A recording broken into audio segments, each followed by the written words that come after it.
শুভ বিকেল বন্ধুরা। আমি আজকে আমার ফার্স্ট ব্লগ ভিডিও তোমাদের সঙ্গে শেয়ার করছি। তো এর আগে কিছু ভিডিও শেয়ার করেছি যেগুলো ব্লগ ভিডিও নয়, শর্ট ভিডিও। তো কিছু শর্টস আপলোড করেছিলাম, তো আজকে ভাবলাম ব্লগ ভিডিও শেয়ার করি। তো প্রথমবার ব্লগ ভিডিও করছি। তোমরা দেখতে পাচ্ছ আমি ছাদে জল দিচ্ছিলাম। ছাদে আমাদের কিছু গাছ আছে, খুব বেশি না, কিছু গাছ রয়েছে। তোমাদের সঙ্গে পরে একদিন শেয়ার করব কি কি গাছ রয়েছে। তারপর নিচে সন্ধেবেলায় মা আমাদের বিয়ের ভিডিও দেখছিল, যদিও আমাদের বিয়ে অনেক দিন আগে হয়ে গেছে, তবুও মা এগুলো দেখতে পছন্দ করে। তো তারপরে চলে গেলাম রান্নাঘরে। আজকে রান্না হবে চিংড়ি পোস্ত। তো দেখো, কড়াইয়ে সরষের তেল দিয়ে গরম করে ওতে মাছগুলো তুলে দিলাম। এবার ভালোভাবে মাছগুলো নেড়ে চেড়ে ভেজে নিতে হবে, কারণ মাছগুলো তো ভালোভাবে না ভাজলে খেতে ভালো লাগবে না। তো মাছগুলো ভালোভাবে সেই জন্য ভেজে নিচ্ছি।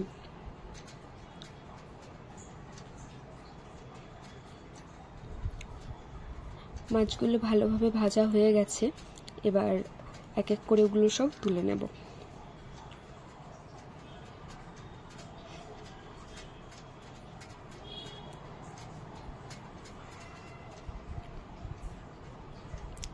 মাছগুলো তোলা হয়ে গেছে, এবার আরেকটু তেল গরম করে ওর মধ্যে টমেটো কুচিগুলো দিয়ে দিলাম।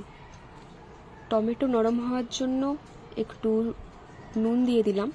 তো নুন দিয়ে দিলে টমেটোগুলো তাড়াতাড়ি গলে যায়। তো ভালোভাবে ওটাকে একটু নেড়ে নিলাম।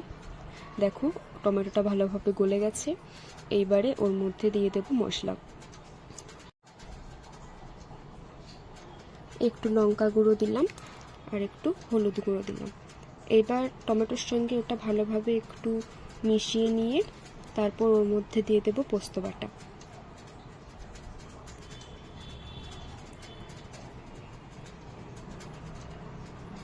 ভালোভাবে ওর সঙ্গে মেশানো হয়ে গেছে, এবার পোস্ত বাটাটা ঢেলে দিলাম।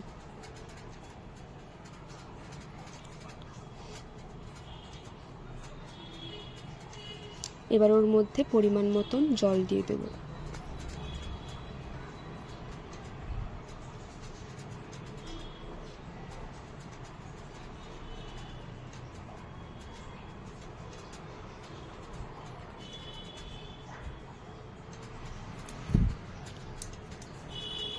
এবার এই ঝোলটা একটু ফুটে গেলে এর মধ্যে চিংড়ি মাছগুলো দিয়ে যতটা পরিমাণ রস চাই বা ঝোল তোমাদের প্রয়োজন হবে ততটা পরিমাণে রেখে বাকিটা একটু করে নিলেই তৈরি হয়ে যাবে।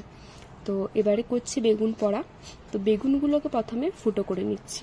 তো পুরো বেগুনটাতে আমি ফুটো করে নেব, তারপরে ওটার মধ্যে একটু তেল মাখিয়ে দেব।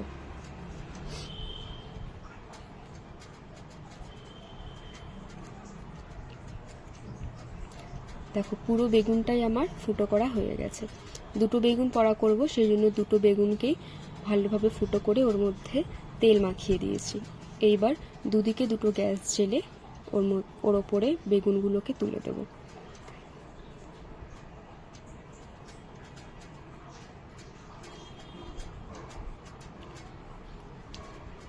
একটু উল্টে পাল্টে বেগুনগুলোকে দিলেই বেগুনটা পোড়া হয়ে যাবে। এদিক ওদিক করে একটু উল্টে পাল্টে নিচ্ছি বেগুনগুলো, যাতে ভালোভাবে একটু পোড়া হয়ে যায়। সাথে আমি একটা এখানে টমেটো দিয়ে দিয়েছি। তো বেগুন, টমেটো আর পেঁয়াজ কুচি একসঙ্গে মেখে ভাত দিয়ে খেতে ভালো লাগে, তোমরা তো জানো, সেই জন্যই আজকে বেগুন পোড়া টমেটো পোড়া হচ্ছে।